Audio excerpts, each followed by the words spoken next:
Paper leak के 10 मामलों में फरार हैं सुरेश ढाका। 4 साल से एसओजी और ईडी उसे ढूंढ रही है। स्पेशल ऑपरेशन ग्रुप राजस्थान का यानी सबसे तेज तर्रार अफसरों की टीम सीधे सरकार के नियंत्रण में काम करती हैं, आरटीआई के दायरे से भी बाहर है। और इन्फोर्समेंट डायरेक्टरेट जो है, प्रवर्तन निदेशालय जो कि केंद्र सरकार का सबसे बड़ा हथियार इन दोनों है, दोनों मिलके यानी राज्य सरकार का सबसे बड़ा हथियार और केंद्र सरकार का सबसे बड़ा हथियार सुरेश ढाका को ढूंढ नहीं पा रहे। लेकिन इसी फरारी के दौरान उसके पिता को 20 करोड़ रुपए का सरकारी बजरी खनन का ठेका दे दिया गया है।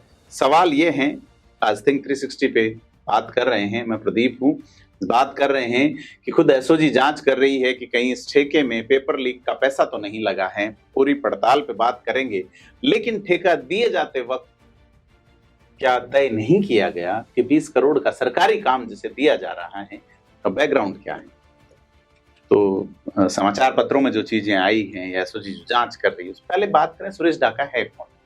वरिष्ठ अध्यापक भर्ती और एसआई भर्ती जिसके चलते सरकार और लाखों अभ्यर्थी जो है, सरकार और चयनित अभ्यर्थियों के बीच एक पंगा हुआ था 800-900 के आसपास, और लाखों लोग जो है वो इससे परेशान हुए हैं।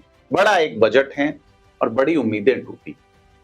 तो अध्यापक भर्ती और एसआई भर्ती समेत पेपर लीक के 10 मामलों में आरोपी है सुरेश ढाका। एसओजी और ईडी बीते 4 साल से तलाश रहे हैं। एसओजी के मुताबिक ढाका का नाम 2023 की वरिष्ठ अध्यापक भर्ती पेपर लीक में सामने आया था, जब उदयपुर में सुखेर और बेकरिया केंद्रों पर पेपर लीक गिरोह पकड़ा गया। तब जांच में ढाका की भूमिका उजागर हुई थी। आरोप है कि जयपुर के गोपालपुरा बाईपास पर कोचिंग सेंटर के बहाने ढाका पेपर लीक करता था। जांच एजेंसियों ने इस कोचिंग सेंटर को ध्वस्त कर दिया और ढाका पर 1 लाख रुपए का इनाम घोषित किया है। एडीजी विशाल बंसल का कहना है कि एसओजी ने ढाका के खिलाफ सिर्फ 7 दिन पहले लुकआउट सर्कुलर जारी किया है, यानी 4 साल बाद भी वो पकड़ से बाहर है।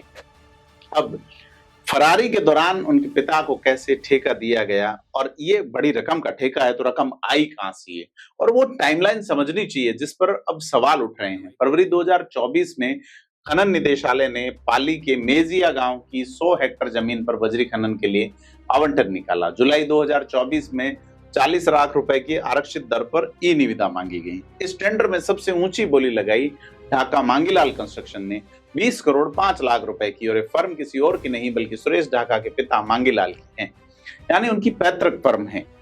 अगस्त 2024 में सुरेश ढाका के पिता की हुई तो सुरेश ढाका की पैतृक है, ये मांगीलाल ढाका की पैतृक नहीं, मांगीलाल ढाका की फर्म है। तो अगस्त 2024 में अतिरिक्त निदेशक खान ने मंशा पत्र जारी किया, यानी 1.5 साल तक मंजूरी अटकी रही और आखिरकार दिसंबर 2025 में 5 साल के लिए खनन पट्टा दे दिया गया। यानी जब तक सुरेश को भागे हुए 3.5 साल हो चुके थे। सुरेश ढाका की फरारी के कुछ समय बाद ही, मतलब करीब 14 महीने बाद, भागने के 14 महीने बाद उसके पिता को यह बड़ा सरकारी ठेका दिया गया।